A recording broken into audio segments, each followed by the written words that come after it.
Don't you just love spending hours on end developing a redstone contraption just to realize that someone has built a better one? Your ideas are always stupid. See, I just wanted to build a little contraption that nobody else has maybe done before. I went online, I looked up a 4-block swapper, and could not find anything for Bedrock Edition, let alone one that's as fast as I want it to be. But oh behold, Mumbo's design, of course, saves the day like always, and he made it 10 years ago. See, I don't mind using the same idea someone else has already built, like this is not new. But the fact that his is literally smaller, faster, and more reliable than mine is, puts me to shame. Like, I even set up this stuff for you guys to follow, but I didn't even need it. And I spent probably like 4 hours in between classes just designing this thing. It took me forever. And of course, it's just trumped. It's just trumped by this tiny little thing over here. But finally, when I thought I figured it out, this happens.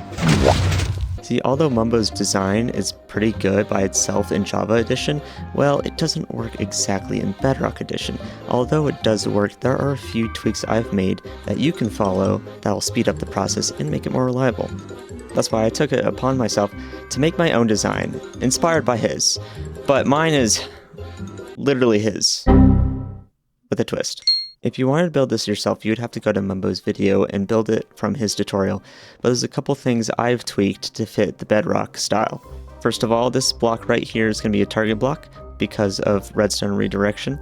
Second of all, there is a repeater in Mumbo's design, but right here it's a sticky piston with an observer.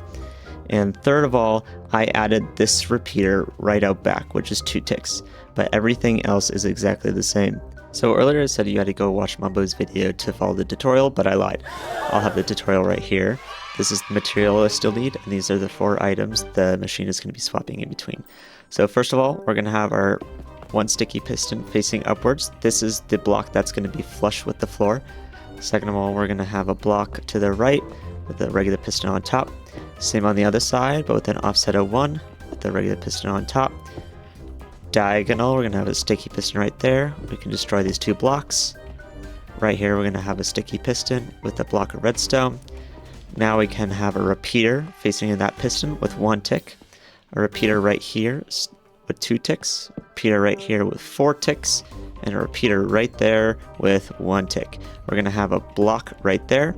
We're going to go over here, have an observer right there. Sticky piston right there. Not there. Right, if I could put it there, right there. Next, we're going to have our block right there. This is going to be an input. You can hook that up to a repeater, or in this case, I have a button. Next, what we're going to have is a block right there, our redstone dust, a target on top of the piston, and our last piston on top of this repeater. Now, over here, next to this target block, coming out of it, we're going to have a repeater set to 2 ticks. Diagonal, we're going to have a repeater set to 2 ticks, and our final block right there. That is the mechanism. All we have left is our crafting blocks. So we'll have 1 right there, 1 there, 1 there, and 1 there. This is the order you have to have it, or else the machine doesn't work. And that is all. You see it works right here. I know I just spent like the past couple minutes just complaining about my design being worse than Mumbo's, but that's not the point here. The point of this video is to learn from your mistakes and improve on them based on what you learned. And what I learned making this is not that every person's design is better than mine, but that I can use that design and make it more accessible to everybody else. In this case, I'm importing his Java design to Bedrock. And that's enough of me yapping. I just wanted to thank you for watching this video, and hopefully you learned something as well. Thanks for watching.